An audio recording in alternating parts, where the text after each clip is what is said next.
Hola a todos. Seguimos hoy en nuestra serie de sermones del libro de Romanos, Lo correcto de Dios revelado, y hemos llegado al final de una porción muy larga de la carta. Realmente los primeros 11 capítulos de la carta son la exposición de Pablo del Evangelio que él predica, y hoy vamos a concluir el capítulo 11 de Romanos. He titulado el mensaje hoy Misericordia para todos, y estamos en Romanos capítulo 11, los versículos del 17 al 36. Y Pablo ha estado hablando en estos capítulos del 9 al 11 acerca de este dilema que él entiende para el pueblo judío. ¿Qué sucede con los judíos que han rechazado el Evangelio, que no han reconocido a Jesús como el Mesías prometido en sus sagradas escrituras, y que han respondido en una negación de fe en Jesús? ¿Qué pasa con ellos? Y Pablo ha estado hablando de todo esto, y es un tema muy cercano a su corazón. Es un tema que él habla que esto es algo que le rompe el corazón a él, porque él tiene un gran amor por sus hermanos y hermanas del pueblo judío. Y él quisiera que todos ellos conociesen a Jesús y que pusiesen su fe en él y pudiesen ser redimidos y partícipes plenos del Evangelio que él predica. Y ha estado hablando de todo esto. Y hoy vamos a ver sus pensamientos finales en cuanto a todo esto. Y la cosa tan tremenda que hemos visto en estos últimos capítulos es la idea de la misericordia de Dios. Que Dios no ha rechazado a Israel, a pesar de que parece, uno observando desde fuera, parece que los judíos han rechazado a Dios, han rechazado al Mesías que Dios ha enviado, y Dios mismo vino y se hizo carne y fue ese Mesías prometido. Dios mismo, al rechazar a Jesús, el pueblo judío está rechazando a Dios. Y Dios no ha respondido en un rechazo por igual, sino que Dios ha seguido extendiendo su misericordia hacia el pueblo judío. Y Pablo concluye sus pensamientos en el pasaje que miramos hoy. Así que vamos a empezar a mirarlo directamente ya los versículos del 17 al 22. Y si algunas de las ramas fueron desgajadas, y tú, siendo olivo silvestre, has sido injertado entre ellas, y has sido hecho copartícipe de la raíz, es decir, de la abundante savia del olivo, no te jactes contra las demás ramas, porque aunque te jactes en contra de ellas, no eres tú quien sustentas a la raíz, sino la raíz a ti. Entonces dirás, las ramas fueron desgajadas para que yo fuera injertado. ¿Está bien? Por su incredulidad fueron desgajadas, pero tú por tu fe estás firme. No te ensoberbezcas, sino teme. Porque si Dios no perdonó a las ramas naturales, a ti tampoco te perdonará. Considera pues la bondad y la severidad de Dios. La severidad ciertamente para con los que cayeron, pero la bondad para contigo si permaneces en su bondad. De otra manera, tú también serás cortado. Ya he descrito en sermones anteriores la realidad que Pablo enfrenta en Roma. Pablo escribe a múltiples congregaciones en la ciudad de Roma, obviamente la capital del Imperio Romano, la ciudad más significativa en el mundo antiguo en el tiempo de Pablo. O sea que esto no es un pueblito, es una ciudad grande y hay múltiples congregaciones. Y he hablado de la historia, de cómo el Evangelio llegó ahí muy temprano. Antes de que Pablo o ninguno de los apóstoles llegasen a Roma, ya judíos habían traído el Evangelio ahí, se empezó ahí a extender el Evangelio y empezaron a haber personas cristianos, personas que aclamaban a Jesús como su Mesías y como su Salvador. Y luego hubo disturbios en Roma referente precisamente a Cristo, y por ello el emperador Claudio expulsó a todos los judíos de Roma en el año 49. Estamos hablando si Jesús murió quizá como en el 33, o sea, poco más de una década después de eso. Él está expulsando a todos los judíos de Roma. Entonces, parece que para entonces ya el evangelio se había empezado a extender entre los gentiles, y cuando todos los judíos se ven expulsados de Roma, las iglesias siguen adelante, lideradas ahora por los gentiles que han quedado atrás. Y han estado siguiendo así, han seguido creciendo estas congregaciones. Ahora ha cambiado la situación y los judíos se les ha permitido regresar a Roma, y lo han hecho. Y ahora han regresado judíos a Roma y se han encontrado en congregaciones donde antes ellos eran los líderes principales, los que habían fundado esas iglesias, y ahora ellos son los que han llegado últimos, y los que están llevando las iglesias son otras personas, y no solo personas diferentes, sino personas de un trasfondo gentil totalmente diferente de su trasfondo como judíos. Así que puede uno imaginar que Pablo anticipa que en Roma tienen que haber tensiones y dificultades y retos a la armonía entre hermanos judíos y gentiles en la ciudad de Roma. Así que Pablo dedica mucho de su tiempo en la carta a los romanos a hablar de estas realidades, de el pueblo judío y el pueblo gentil que ha venido a la fe en Jesús, y cómo todo esto Cristo nos une a todos en un cuerpo suyo. Y hablando de todo esto, él terminó en los versículos que miramos la semana pasada, hablando de que la verdadera herencia del pueblo judío, su herencia espiritual, su verdadera identidad, si miramos atrás a personas como Abraham, Isaac, Jacob, es una herencia de fe en Dios, de confianza en Dios, y de que Dios tiene esta relación íntima con ellos. Así que Pablo ha dicho, y que a pesar de que los judíos en su día mayormente han rechazado a Jesús y han dado la espalda a Dios y lo que Dios está haciendo entre ellos, él todavía está convencido de que su verdadero trasfondo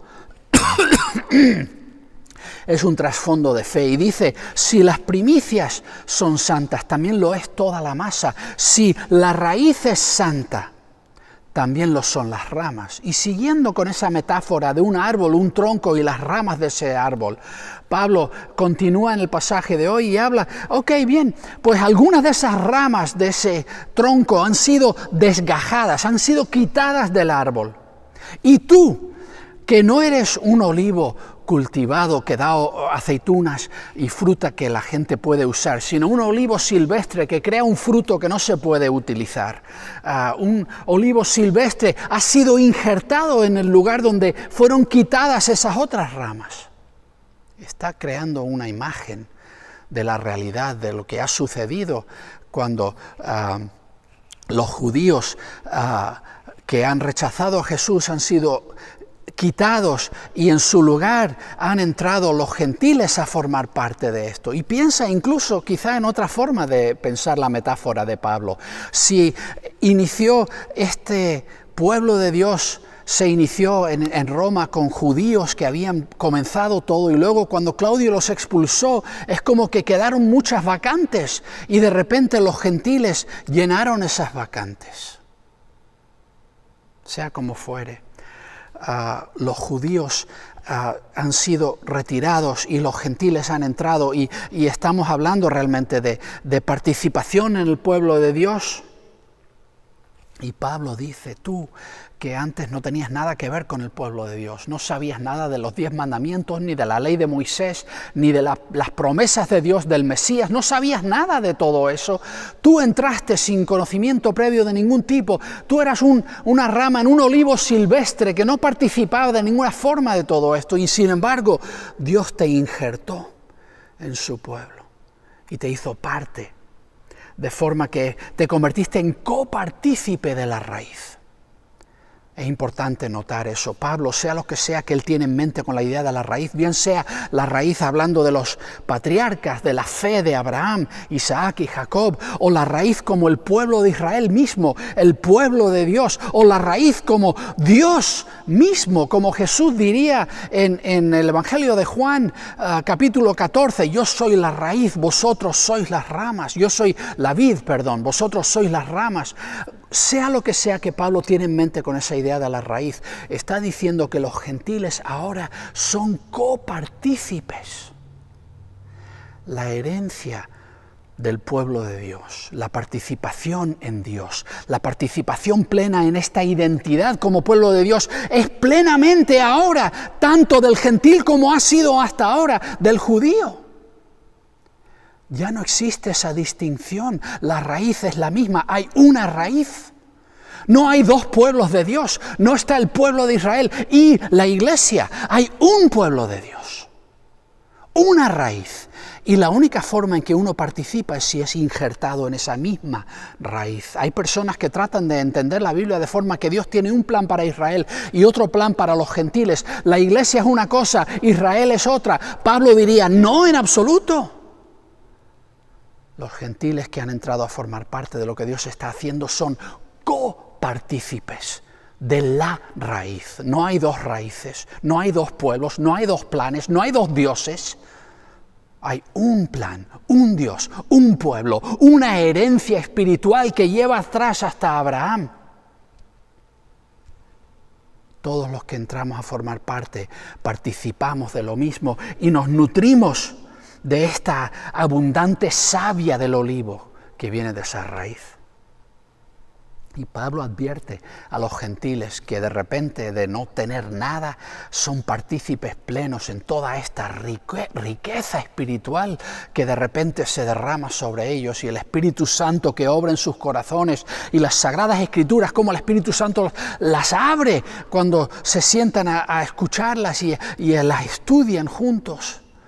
Toda esa riqueza puede causar que empiecen a enorgullecerse. Y Pablo advierte, no te jactes contra las demás ramas. No mires con desprecio a esos judíos que no han tenido fe en Jesús y por tanto han sido quitados del verdadero pueblo de Dios.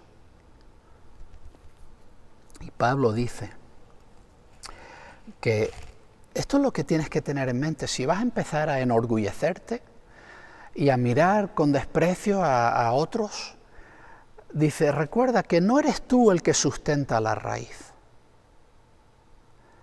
Sabes, el pueblo de Dios no existe por causa de tu participación en él. El gran plan de Dios para toda la humanidad y la creación no existe porque tú un día pusiste tu fe en Jesús. Dios no depende de ti para lo que Él está haciendo. Y a veces podemos invertir todo y pensar que nosotros somos el centro del universo y que todo gira en torno a mí y todo tiene que ver conmigo. Pablo dice, piensa un momento antes de empezar a enorgullecerte y a jactarte delante de otros.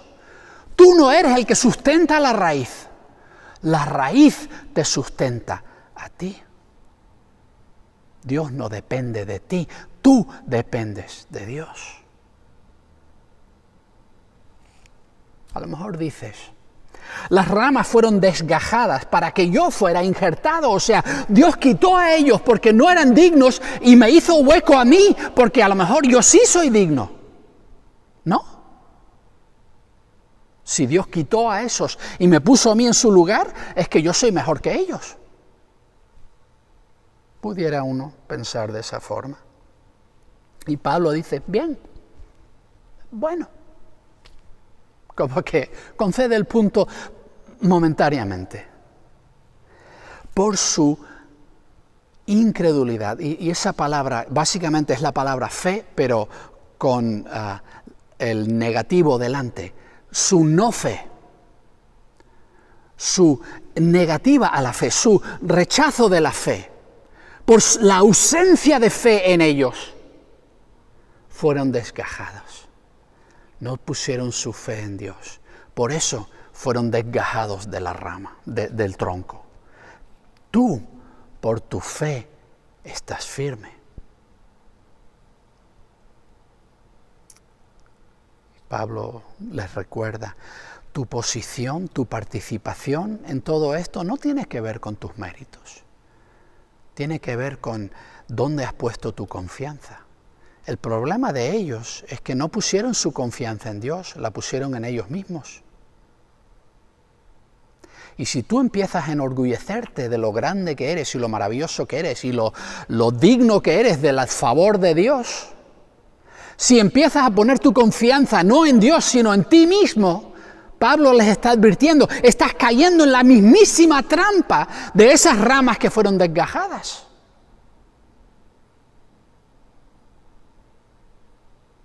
No te ensoberbezcas, sino teme. ¿Por qué?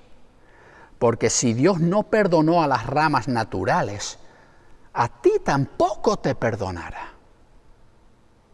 Los judíos tenían 1500 años de historia compartida con Dios y Dios ya había estado obrando profundamente con ellos. Si aún a estas personas en las cuales Dios había invertido tanto, Dios los expulsa porque se niegan a poner su fe en Él, Pablo dice, ¿tú crees que tú vas a tener más favor de parte de Dios? Que de alguna forma empiezas a confiar en ti mismo en vez de Dios y que Dios va a decir, bueno, pero este sí, este no lo he hecho. Este no queda fuera. No. Y Pablo recuerda algo que ha recordado a través de toda su discusión del Evangelio. Dios tiene tanto ira como gracia, tanto severidad como bondad. Y son cosas inseparables en Dios. Considera pues la bondad y la severidad de Dios. Severidad ciertamente con los que cayeron, los que se negaron a poner su fe en Jesús, han caído y se han visto separados de lo que Dios está haciendo. Pero bondad contigo, si permaneces en su bondad. De otra manera, tú también serás cortado. Ahora, podemos mirar esto, y seguro que hay personas que miran esto y piensan, lo que Pablo aquí está diciendo es que la única forma de mantenernos en un estado de salvación es que seamos fieles. Si no permanecemos fieles a Dios, Dios nos va a rechazar, podemos apostatar fácilmente, podemos alejarnos de Dios y negar la fe y perdemos todo lo que teníamos. Creo que eso no es lo que Pablo está diciendo. Creo que Pablo en otros lugares habla, y aún en Romanos ha hablado en el capítulo 8 de que no hay nada en toda la creación, ni la muerte, ni la vida, ni ángeles, ni principados, ni potestades, ni lo presente, ni lo porvenir, ni lo alto, ni lo profundo, ni ninguna otra cosa creada nos podrá separar del amor de Dios, que es en Cristo Jesús, Señor nuestro. Pablo afirma en otros lugares que hemos sido sellados con el Espíritu Santo como garantía de nuestra salvación. Pablo en otros lugares dice que el que comenzó en vosotros la buena obra la perfeccionará hasta el día de Jesucristo. Pablo en muchos lugares habla de la seguridad que tenemos en la salvación que tenemos en Cristo. Entonces, si no está diciendo que tenemos que tener cuidado, vaya a ser que la perdamos, ¿qué es lo que está diciendo?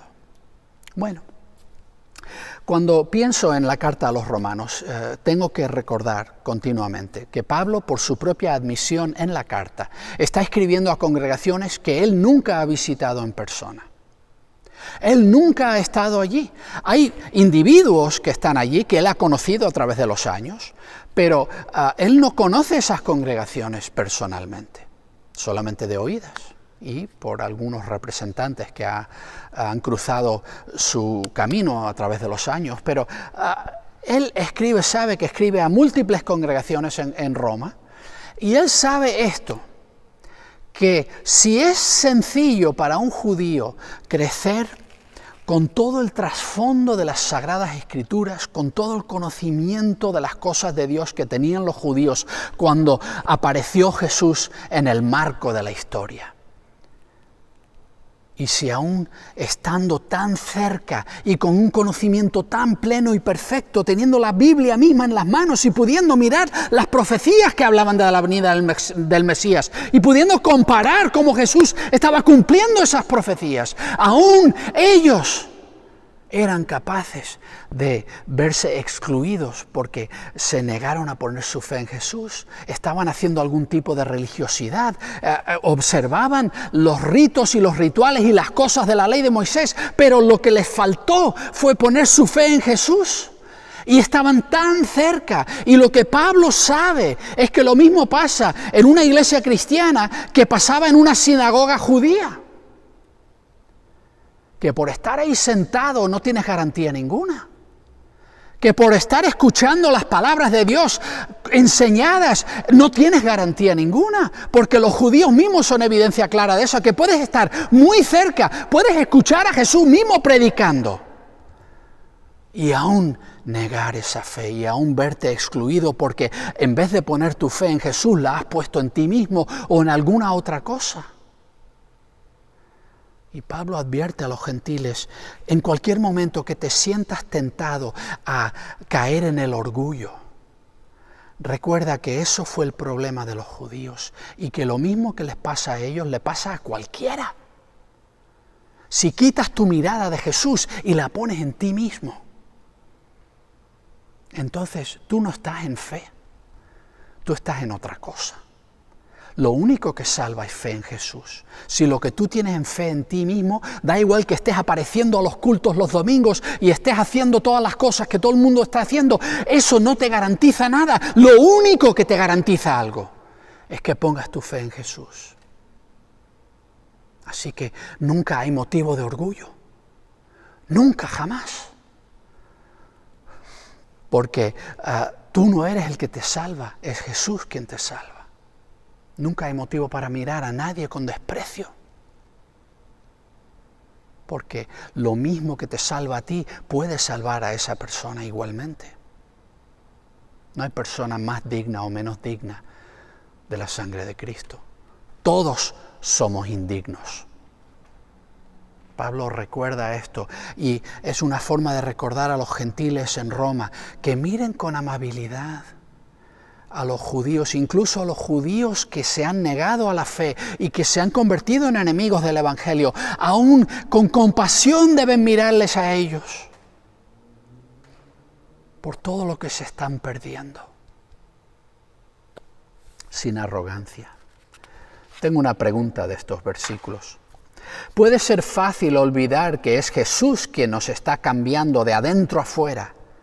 ¿De qué formas te ves tentado a la autosuficiencia y el orgullo en tu caminar por la vida?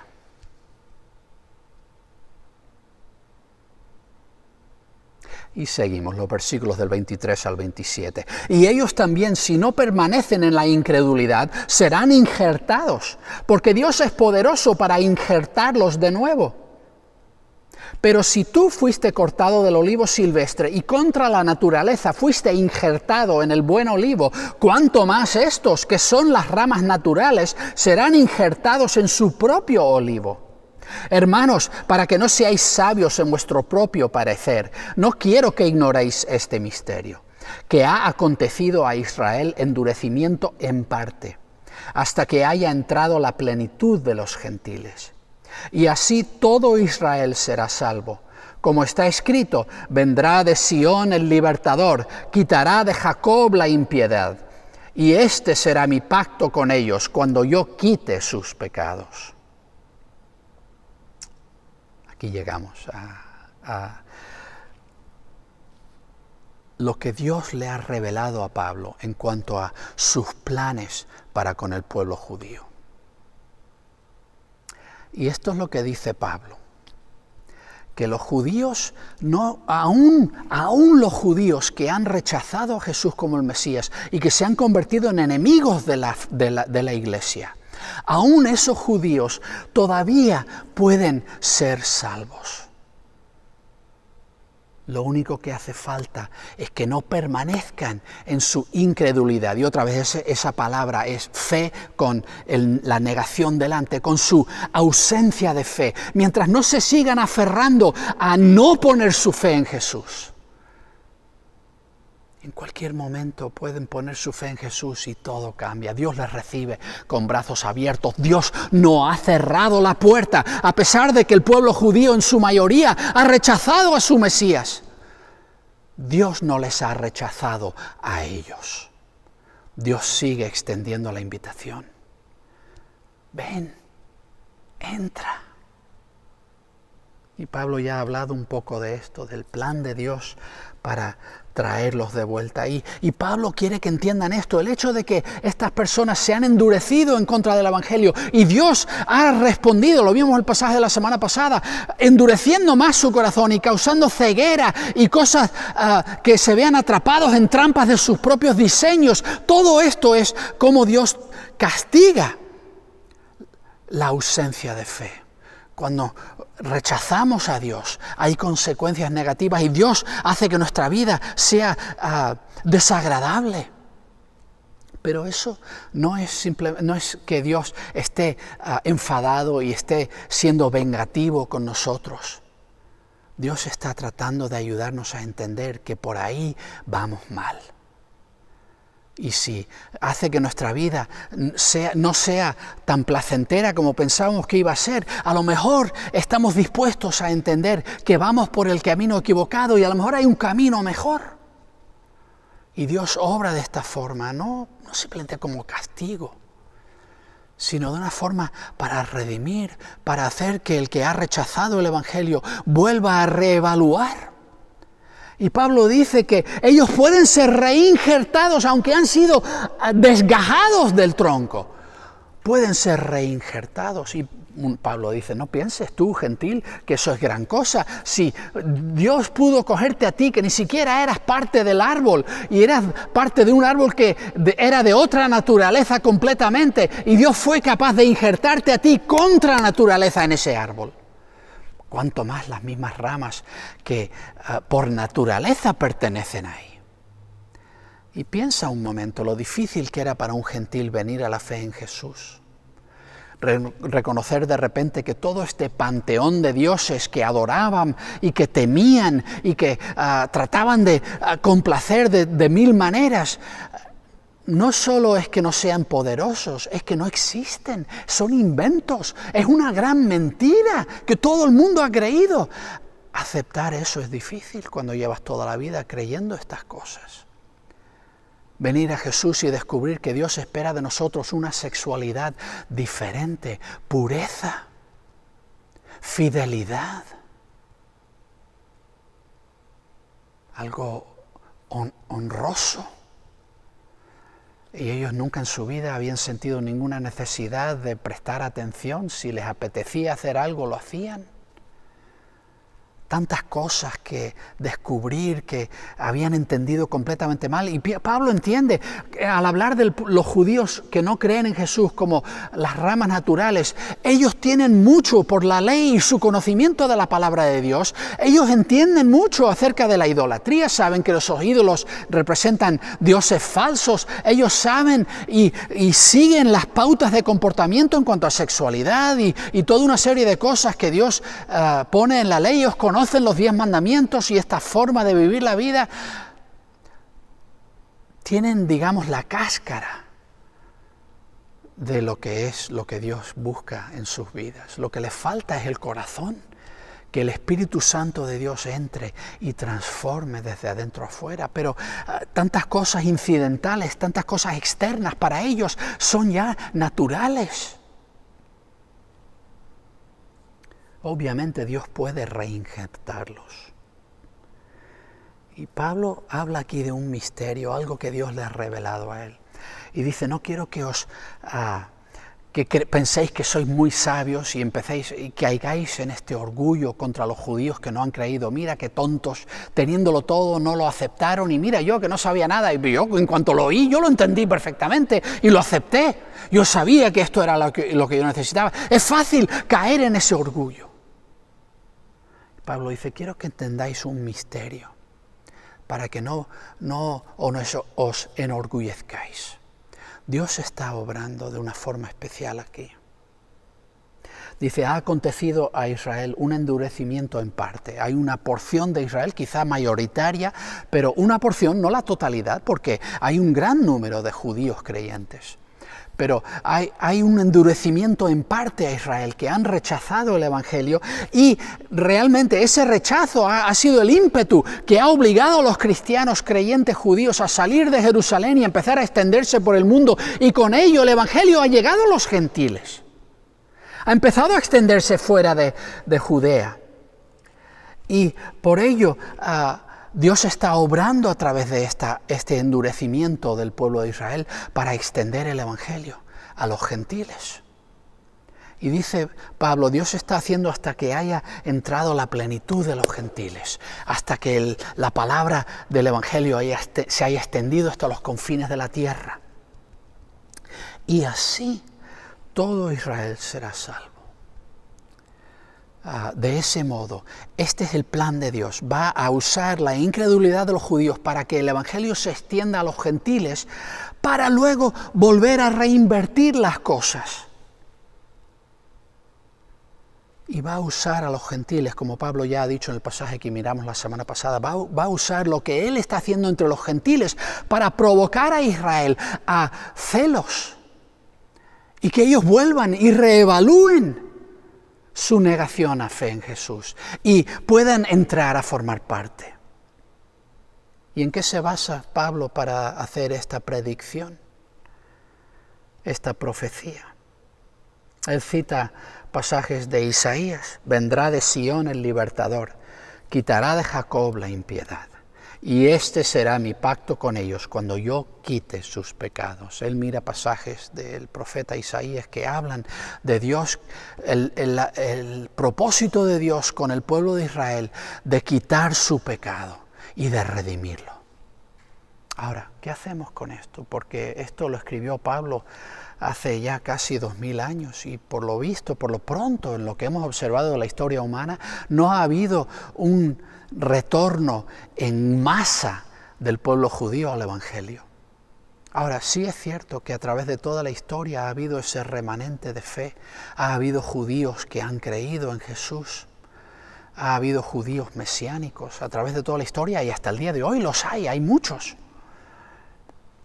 Pero todavía sigue ese endurecimiento que Pablo observaba en su día, y parece que el Evangelio se está extendiendo por todo el mundo. ¿Qué quiere decir todo esto? Y hay quien piensa que lo que tenemos aquí es una predicción, y que Pablo está diciendo que en algún momento va a haber un regreso en masa de Israel a la fe. Ahora, es importante, creo que Pablo no está aquí diciendo que todos los judíos en el mundo van a venir a la fe. Es una forma de hablar de Israel de una forma representativa, pero sí de un gran número, un mayor número de ellos. Es como decir que miramos por ejemplo, en el Antiguo Testamento hay pasajes donde, por ejemplo, cuando Absalom trata de matar a su padre, el rey David, y tomar el trono y quitarle de en medio, él, para comunicar a todo Israel que él está haciendo esto, él toma las concubinas de su padre y monta una tienda ahí delante de todo el mundo para que todo el mundo sepa que él se está acostando con las concubinas de su padre. Ahora, en el pasaje bíblico dice que todo Israel le vio hacer esto de entrar en esas tiendas con las concubinas. Ahora, obviamente, cada individuo de todo el territorio de Israel no estaba ahí observando en ese preciso instante, pero es la idea de que esto se extendió y se supo a través de Israel. Es una idea de hablar de todo Israel de una forma representativa, pero no queriendo decir cada individuo, ¿no? Creo que así es como Pablo está hablando aquí. Pero creo que es importante entender la naturaleza de la profecía. A veces personas piensan o dicen que la profecía es simplemente una proclamación de Dios, como que Dios se pone de pie y dice: voy a hacer esto, ¡pum!, y ya, se marcha, se sienta, va a lo que sea, y da igual lo que nadie esté haciendo, lo que Dios dijo, eso es lo que va a hacer, y punto. Según yo observo los libros de los profetas en el Antiguo Testamento, lo que Dios está haciendo es llevar a cabo un diálogo con el pueblo de Israel, y sus profetas advierten de pecado y dicen: esto es lo que están haciendo y esto es lo que yo, Dios, voy a hacer en respuesta a vuestro pecado. Pero ¿sabes qué? Hay momentos en los que un profeta dice, vais a ir al exilio, voy a destruir Jerusalén, y el pueblo se arrepiente, y Dios no hace lo que había dicho. De hecho, eso sucede. Creo que es Miqueas, el profeta que advirtió, y no sucedió por varios cientos de años más. Dios no llevó a cabo lo que había dicho. Y Dios lo dice explícitamente en Jeremías capítulo 18, si quieres mirarlo en algún momento, lee el capítulo 18 de Jeremías. Dios habla con Jeremías y le dice, mira, ¿sabes qué? Si yo profetizo y yo le digo a una persona que le voy a bendecir, y esa persona en respuesta me da la espalda y empieza a obrar de forma malvada y totalmente me rechaza, Dios le dice a Jeremías, entonces yo no voy a cumplir eso que dije que iba a hacer. Y si yo le digo al pecador, voy a destruirte, y esa es mi profecía, eso es lo que digo que voy a hacer. Pero ese pecador, esa persona malvada, se arrepiente y vuelve atrás de ese pecado. Yo no voy a hacer eso que dije. Y creo que Pablo entiende, aunque él aquí está hablando proféticamente y está diciendo, esto es el plan de Dios. Dios va a usar a los gentiles para provocar a Israel a fe y está esperando con brazos abiertos a que vengan y que regresen en masa a él. Eso es lo que Dios está haciendo. Pero Pablo mismo entiende que esto depende de cómo Israel responde a Dios. Como él ha dicho en el versículo 23, si no permanecen en su incredulidad, esto es lo que Dios va a hacer. Pero por parte de Dios, este es el plan. Y lo ha puesto aquí explícitamente, esto es una profecía. Dios le está diciendo a Israel, esto es lo que voy a hacer. Si vienes a mí, este es mi plan. Deja que esos gentiles cuyos corazones estoy transformando, que ellos te provoquen a celos y ven a mí, que te espero con brazos abiertos. Puede que esto suceda, puede que no, pero la intención de Dios ha quedado registrada claramente en la Escritura y la profecía se ha comunicado. Y mi creencia es que en cualquier momento esto puede suceder. Y Dios está esperando brazos abiertos para recibir a un gran número de judíos.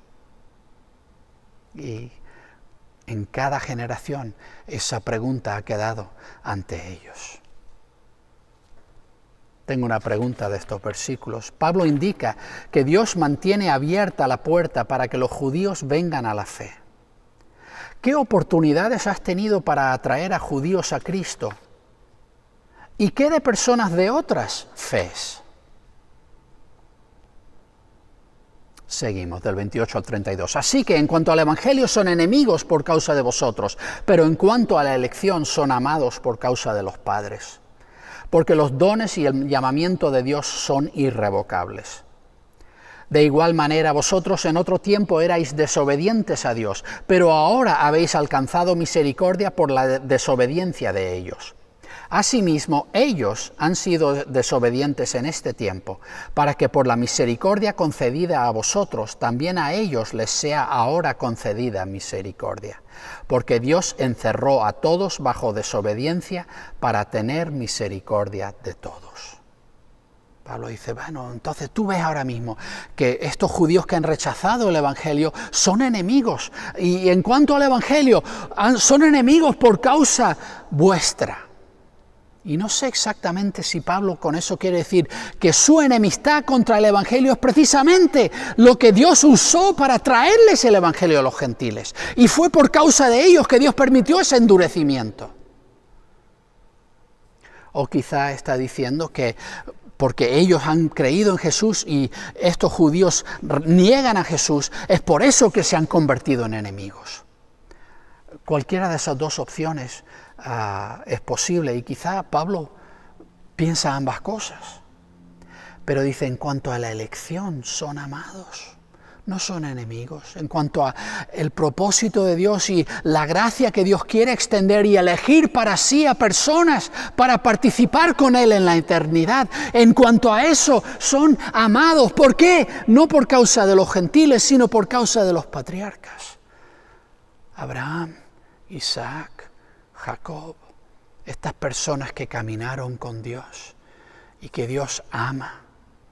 Y Dios, por amor a ellos, tiene un gran deseo de recibir a sus descendientes.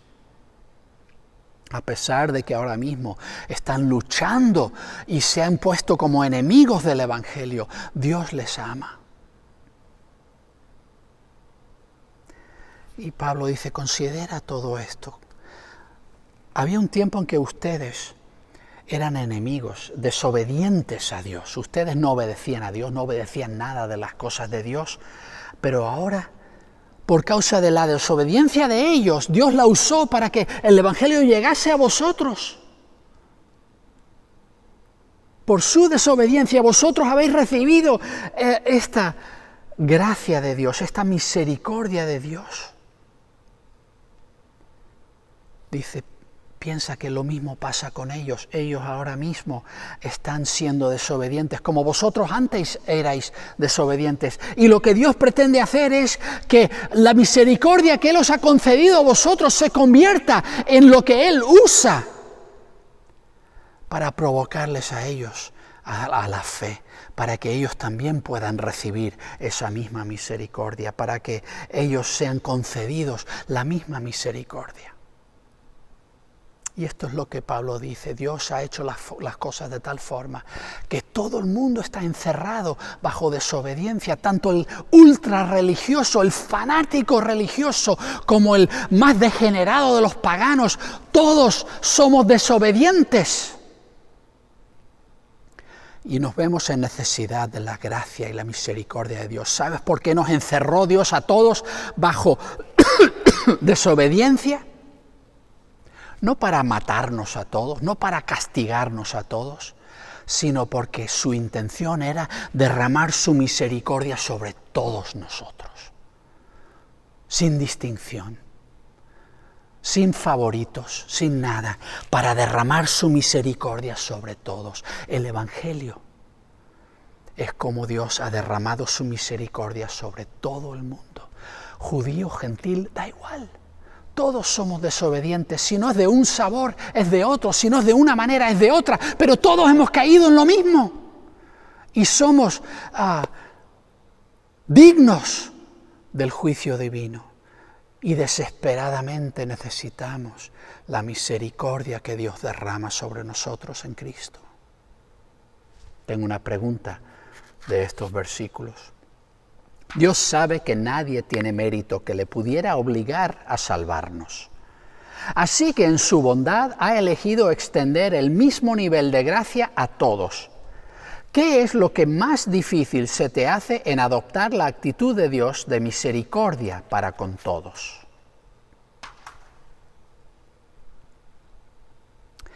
Y vamos a terminar los versículos de 33 al 36. ¡Oh, la profundidad de las riquezas y de la sabiduría y del conocimiento de Dios!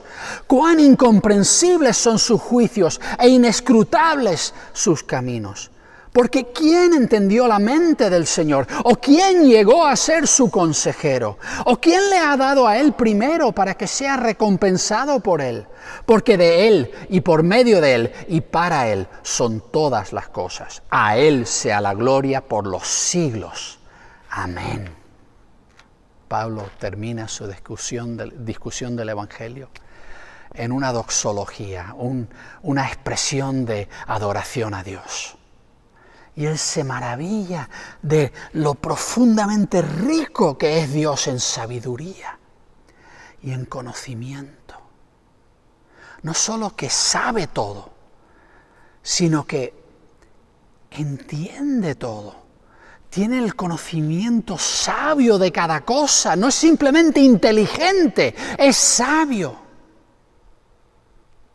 De manera suprema.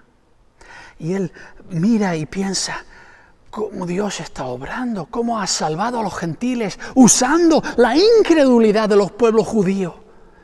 Y cómo Dios está ahora obrando entre los gentiles para provocar de regreso a esos mismos judíos que usó para traerles el evangelio a los gentiles. Dios es un genio. Y Pablo piensa, mira que yo me pego todo el día pensando cómo compartir el evangelio, pero jamás se me hubiera ocurrido algo así a mí. Y Pablo reconoce, esto es lo que yo veo, lo que yo entiendo, pero las cosas que Dios hace, los criterios que Dios usa para evaluar las cosas son incomprensibles para mí. Él es tan sabio, tan inteligente, tan grande, que yo nada más que rasco la superficie de lo que Dios está haciendo. Y aún con eso me quedo atónito, asombrado.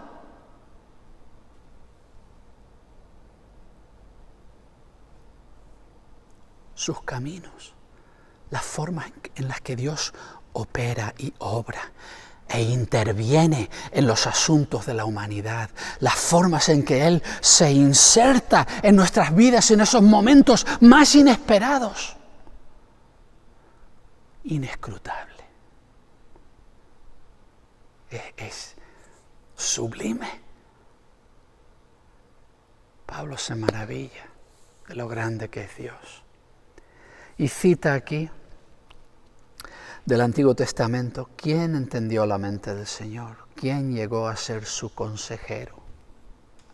¿A quién le tiene que pedir Dios consejo? A nadie. Hace una alusión aquí a algo que dice Eliú a Job, y dice, ¿quién le ha dado a él primero para que sea recompensado por él? O sea, ¿quién ha hecho que Dios se quede endeudado con él? ¿Quién ha sido el primero en darle algo a Dios?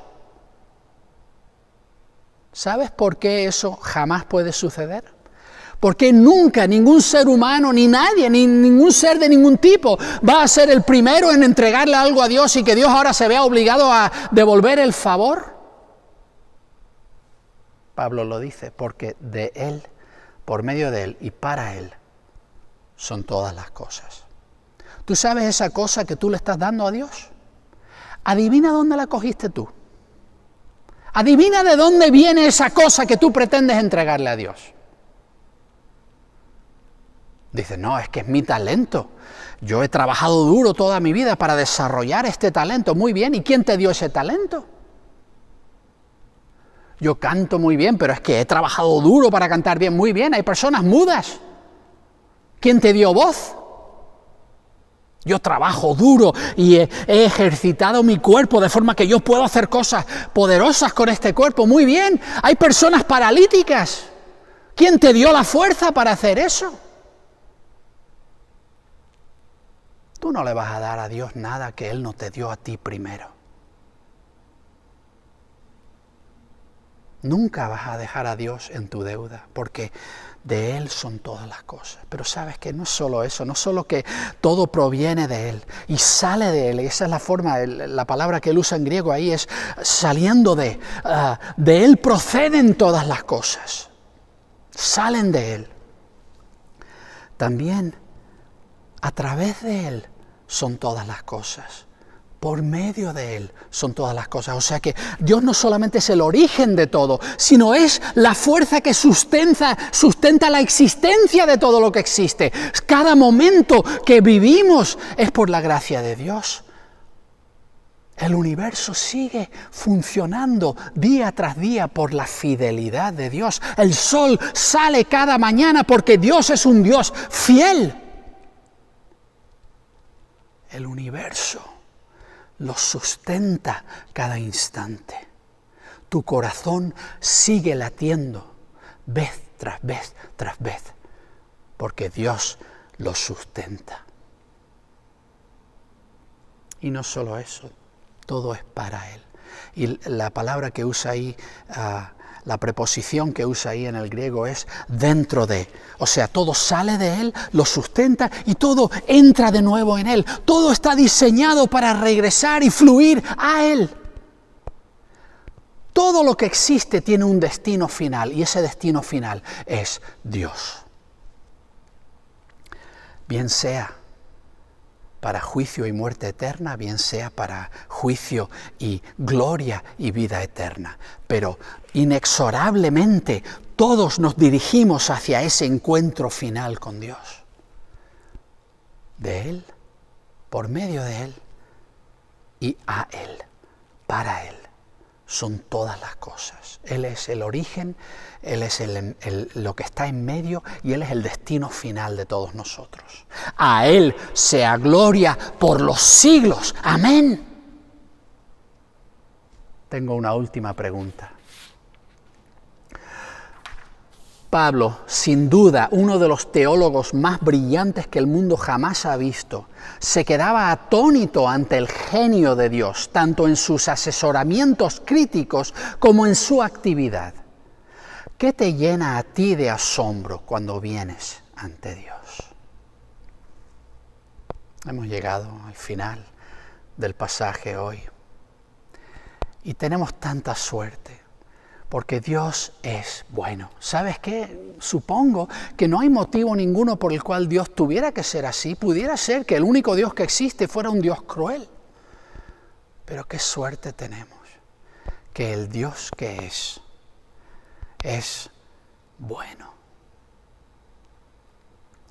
Y que extiende su misericordia a pesar de que nosotros no somos buenos, a pesar de que nosotros voluntariamente hemos participado en un sinfín, una cantidad innumerable de cosas que han hecho peor el mundo a nuestro alrededor, crueldades y pequeñeces y orgullos y avaricias y tantas cosas, falsedades. Hemos regado el mundo con nuestra maldad. Y aún así, nuestro buen Dios y Creador ha querido extender su misericordia hacia nosotros. Es por eso que la única forma de acercarnos a Él y recibir eso es dejar de un lado completamente el orgullo. La idea de los méritos, yo me lo he ganado, yo me lo merezco, Dios me debe. Olvídate. Tú no te mereces nada bueno de Dios. Pero da igual, porque Dios te lo quiere dar, quiere extenderte su misericordia si abandonas el mérito, el orgullo y pones tu fe en Él. Jesús murió para cubrir la deuda de tu pecado, para poder darte el regalo de su mismo Espíritu Santo que more en ti y comience a transformarte para gloria y vida eterna. Lo único que necesitas es que tú pongas tu fe en Él. Y entres a ser partícipe de su misericordia que Él ha preparado para todos. Mi oración para ti hoy es que ese seas tú, que tú seas esa persona que abandona el mérito y el orgullo y se aferra solamente a Jesús y que viva una vida bajo la misericordia de Dios. Que Dios te bendiga.